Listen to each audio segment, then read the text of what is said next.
రాక్షసేంటి ఇలా మాట్లాడుతోంది అనుకుంటున్నారా? ఎంత చెడ్డదాన్నైనా నాకు కూడా మనసుంది. ఆ మనసులో అత్త మామల మీద కొండంత కాకపోయినా గోరంతైనా అభిమానం ఉంది కాబట్టే మిమ్మల్ని వెతుక్కుంటూ ఇంత దూరం వచ్చాను.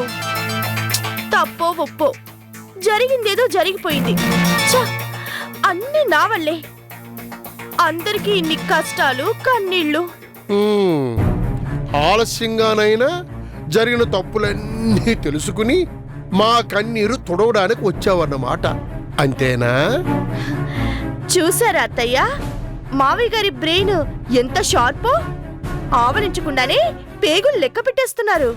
ఓ, నాకు అంత టాలెంట్ ఉంటే ఇక్కడెందుకుంటాను? ఎగ్జాక్ట్లీ, నేను చెప్పాలనుకున్నది కూడా ఇదే. అంటే ఏముంది, ఈ వయసులో మీరు ఈ చిన్న ఇంట్లో ఇన్ని కష్టాలు పడుతూ ఉండటం అవసరమా అని.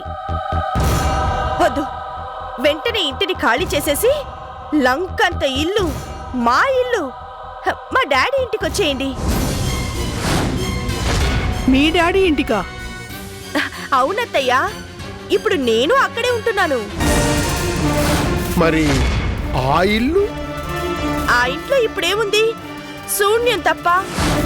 ఆ శూన్యానికి కారణం నువ్వే అనుకుంటాను. అనుకోవడం ఏంటి మావయ్య, ముమ్మాటికి నేనే. అన్నీ నా వల్లే. అందుకే నేను చేసిన తప్పుని నేనే సరిదిద్దాలి అనుకుంటున్నాను. ఆహా, నా పుట్టింట్లో మీకు ఏ లోటు రాకుండా కంటికి రెప్పలా చూసుకుంటాను. సౌందర్య, అవునత్తయ్యా, మీరు లేని ఆ ఇల్లు శ్మశానంలా నన్ను భయపెట్టింది. కళ్ళు మూసినా తెరిచినా అర్చన జ్ఞాపకాలే సూటిగా నా వైపు ఇలా వేలెత్తి చూపిస్తున్నట్టు. ఇప్పటికైనా బుద్ధి తెచ్చుకొని మారుతావా లేదా అన్నట్టు ఒట్టు. ఒక్క రాత్రి కూడా ఆ ఇంట్లో సుఖంగా నిద్రపోలేదు. అందుకే తాళం పెట్టేసి మా పుట్టింటికి వెళ్ళిపోయాను. ఇప్పుడు మీరు కూడా వచ్చేస్తే అందరం కలిసి హ్యాపీగా ఉండొచ్చు. అబ్బో, మరి ఆ శ్మశానాన్ని ఏం చేద్దామమ్మా? అమ్మి పారేద్దాం మావయ్య.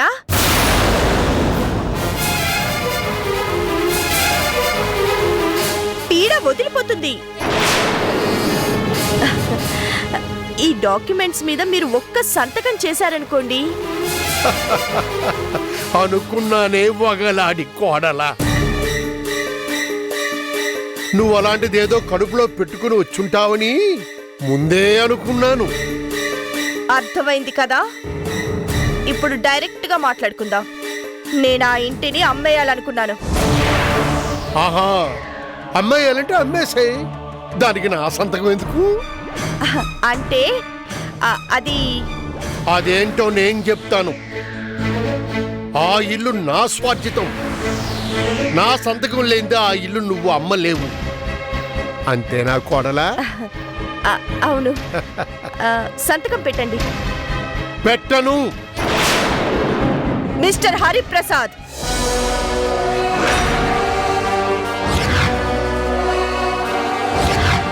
సౌందర్య, కోపం ఎందుకు అన్నపూర్ణ? వేసుకున్న ముసుగు తీసేసింది కదా. నిన్ను.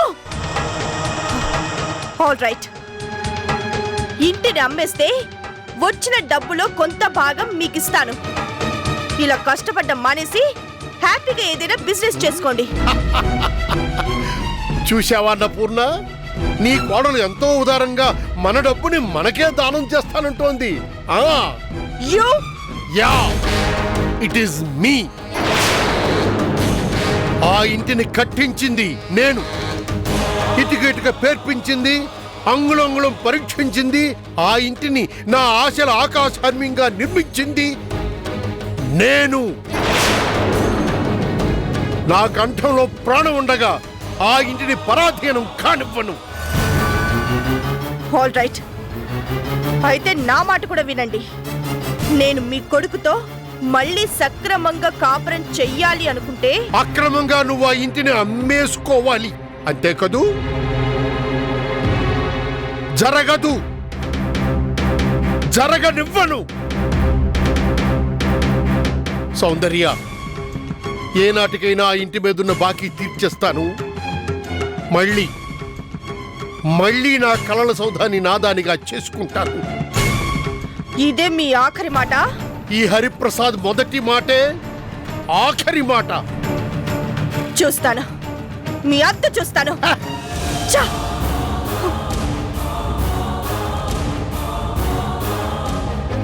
ఇదేమిటండి, తుఫాన్ లాగా ఇలా వచ్చి అలా వెళ్ళింది? తుఫాను మనకేం కొత్త కాదు కదా అన్నపూర్ణ. నీ చిన్న కొడుకు తాళి కట్టిందే తుఫాను మెడలో. సుడిగుండాల మధ్యలో ఉండి మునిగిపోతావనే భయం నీకు ఇంకా ఉందా అన్నపూర్ణ?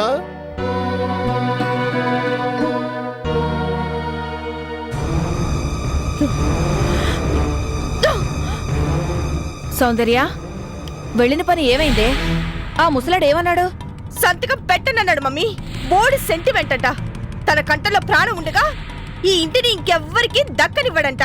అంటే నువ్వేం చేసావు? తోక ముడుచుకుని వచ్చేసావా? మమ్మీ, ఇలాంటిదేదో జరుగుతుందని నేను అనుకుంటూనే ఉన్నాను.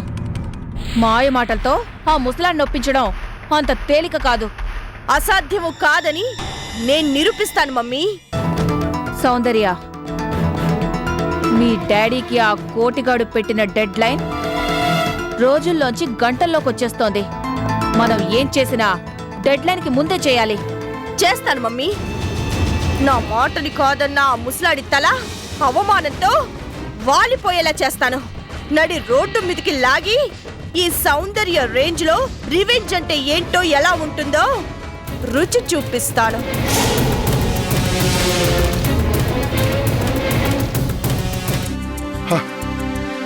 అన్నపూర్ణ, టైం అవుతోంది. క్యారేజ్ రెడీ చేశావా? అయిపోయిందండి, వస్తున్నాను. ఆ,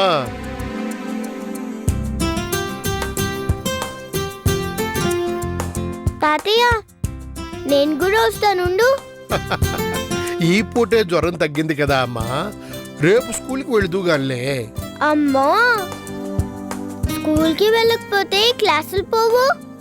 పర్వాలేదులే అమ్మా, రేపు వెళుదుగానిలే స్కూల్కి. క్లాసులు పోతే పాఠాలు అర్థం కాక నేను వెనుక పడిపోతాను. అబ్బా, ఓసి బడవకానా. అయితే మరి తయారవు. ఓ తయారవు, అయితే పద వెళదాం. నాన్నగారు, మీ ఆఫీస్కి లేట్ అవుద్దేమో. ఇవాళ నల్లిని నేను స్కూల్లో దింపుతాను. ఆహా, బాబాయ్తో వెళ్తే దారిలో బోళ్ళు బోళ్ళు కబుర్లు చెప్పుకోవచ్చు.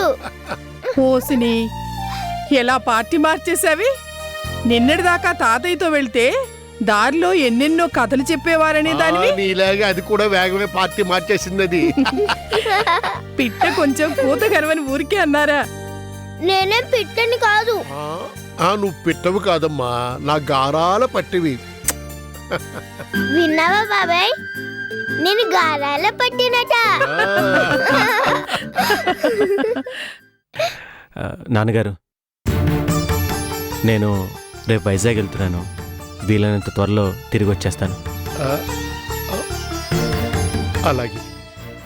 వద్దు బాబాయ్, నువ్వు ఊరెళ్ళిపోతే పిన్ని నన్ను తిడుతుంది, కొడుతుంది. ఈసారి నీ జోలికి రాదమ్మా. రాకుండా గట్టి వార్నింగ్ ఇచ్చాను. చిన్నాడా, సాయంత్రం వచ్చాక తీరిగ్గా మాట్లాడుకుందరు గాని. టైం అయిపోతుంది, బయలుదేరండి.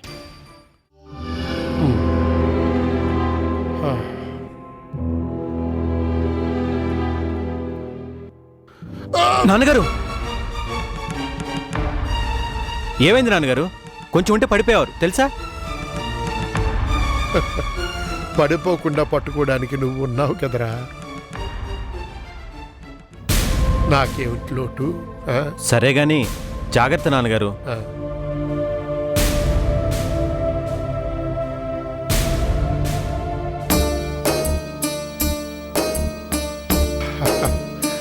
లల్లి, టాటా చెప్పవే. టాటా.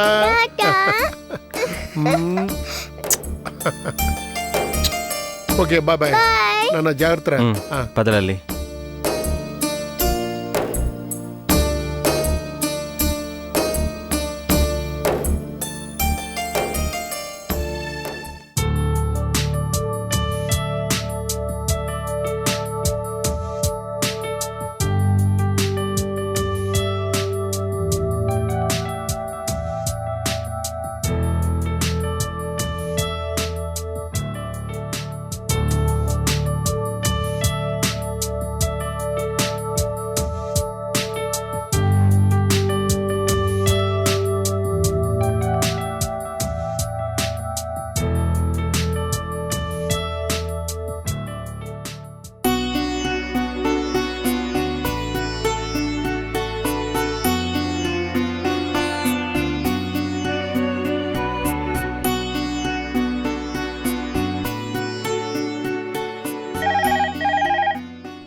సార్ హరి ఉన్నాడా? ఉన్నాడు సార్. ఒకసారి రమ్మన్నానని చెప్పు. అలాగే సార్. ఏమయ్యా హరి, ఆ. ఎండి గారు రమ్మంటున్నారు. ఆ. ఆ.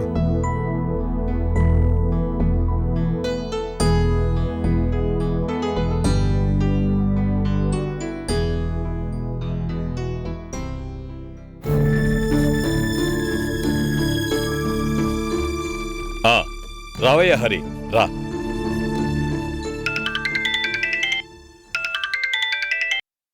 హలో, నేను నమస్తే మేడం. అకౌంటెంట్ గారు బాగున్నారా? ఏదో మీ దయ వల్ల బాగానే ఉన్నాను మేడం. చిన్న పని చేయాలి. నాకు ఈ ఉద్యోగం ఇప్పించిందే మీరు. మీకోసం ఎంత పెద్ద పనైనా చేస్తాను. చెప్పండి మేడం. చెప్పాక కాదనరుగా? మీరు చెప్పడం నేను కాదనడం సమస్య లేదు మేడం. గుడ్. అయితే వినండి. మీ ఆఫీస్లో హరిప్రసాద్ అని ఒక ముసలాయన ఉన్నాడు మేడం. ఇప్పుడే మా ఎండి గారు పిలిస్తే ఛాంబర్లోకి వెళ్ళాడు. ఇక మీద వెళ్ళకూడదు. ఛాంబర్లోకే కాదు, మీ ఆఫీస్లోకి అడుగు పెట్టకూడదు. అంటే ఉద్యోగం ఊడిపోవాలి. మీ అందరి ముందు అవమానంతో తల దించుకోవాలి. కష్టం మేడం. పని విషయంలో హరిప్రసాద్ చాలా సిన్సియర్ మేడం. ఆ సిన్సియారిటీ మీదే దెబ్బ కొడితే మీరు చెప్పేది జాగ్రత్తగా విను.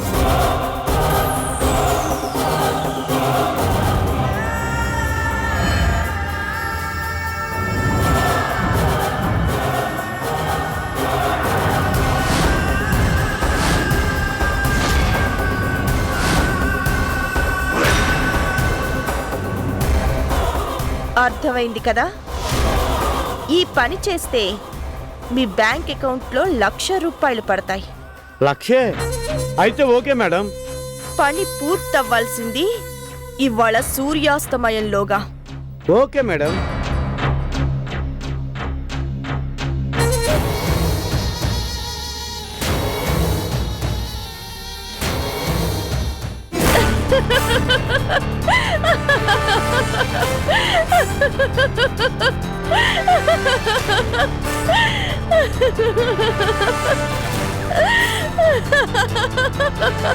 సౌందర్య, ఏమైందమ్మా?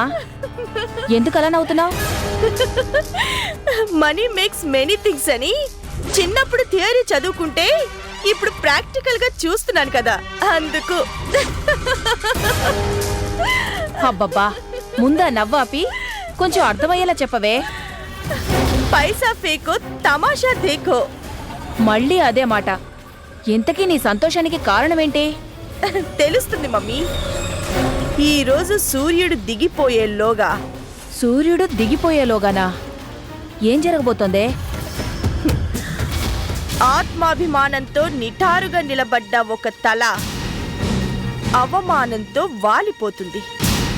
వయసు ఉడిగిపోతున్నా నా కాళ్ల మీద నేనే నిలబడతాను అని గర్వంగా మాట్లాడిన నోరు మూత పడిపోతుంది. ఎదుటి మనిషి కళ్ళల్లోకి సూటిగా చూస్తూ సిన్సియారిటీనే నా ప్రాణం, సిన్సియారిటీనే నా ఊపిరి, బ్రతికున్నంత కాలం నేను సిన్సియర్గానే ఉంటాను అని పొగరుగా చూసిన ఆ కళ్ళు భరించలేని దుఃఖంతో కన్నీటి సముద్రాలైపోతాయి.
అయ్యో ఘోరం జరిగిపోయింది, దారుణం జరిగిపోయింది, ఏమైంది సార్? దొంగతనం జరిగిపోయింది.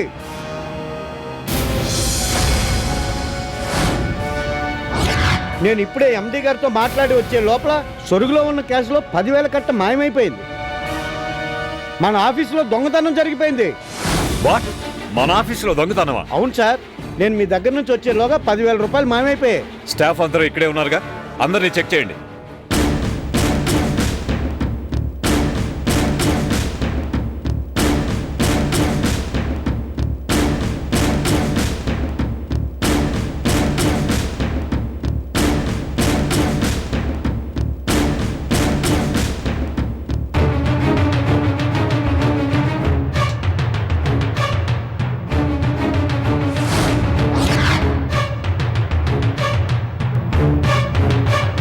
దొరకలేదు సార్. మరి డబ్బు ఏమైనట్టు? మనుషుల్ని బ్యాగుల్ని మాత్రం చెక్ చేశాను, మరి వాటిని వాటిని కూడా చెక్ చేయండి.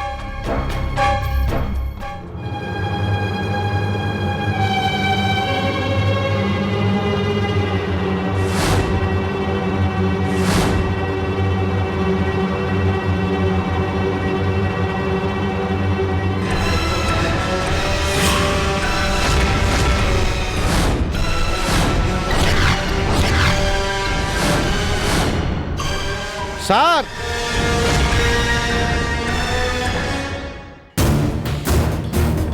సార్ ఈ క్యారేజ్ ఎవరిది? హరిప్రసాద్ సార్. ఓ హరిప్రసాద్, ఇన్నాళ్ళు నువ్వు డ్రాఫ్టింగ్ బాగా చేస్తావు అనుకున్నాను. సిజరింగ్ లో కూడా ఎక్స్పర్ట్వే అనమాట. సార్ నిజంగా ఈ క్యారియర్లోకి డబ్బు ఎలా వచ్చిందో నాకు తెలియదు సార్. షటప్! కళ్ళ ముందు కనిపిస్తుంటే ఇంకా బుకాయించాలని చూస్తున్నావా? నేను నిజమే చెప్తున్నాను సార్, నిజంగా ఈ క్యారియర్లోకి ఎలా వచ్చిందో నాకు తెలియదు సార్. నాకు తెలుసయ్యా, 5,000 అడ్వాన్స్ అడిగితే నేను ఇవ్వరన్నానని 10,000 నొక్కేద్దామని చూసావు కదూ. సార్ దొంగతనం చేయడం నా రక్తంలోనే లేదు సార్. నీ రక్తంలోనే లేదా? లేకపోతే ఈ నోట్ల కట్ట ఇక్కడ ఇన్ని క్యారేజీలు ఉండగా నీ క్యారేజీలోకి ఎందుకు వచ్చింది? ఎందుకు వచ్చిన గొడవయ్యా? దొరికిపోయాక కూడా అడ్డంగా వాదిస్తే ఏమిటి లాభం? మన ఎండి గారు చాలా మంచివారు. ఏదో తప్పు చేశాను, కక్కుర్తి పడ్డాను, క్షమించండి అని అడుగు. అకౌంటెంట్ గారు, ఇంకా ఎందుకు అరుస్తావు? నోరు మూసుకొని చేసిన తప్పును ఒప్పుకో. ఒప్పుకోను. నా కంఠంలో ప్రాణం ఉండగా చేయని దొంగతనాన్ని చేశారని ఒప్పుకోను. ఒప్పుకోకపోతే నీ ఉద్యోగానికి ఇదే ఆఖరి రోజు.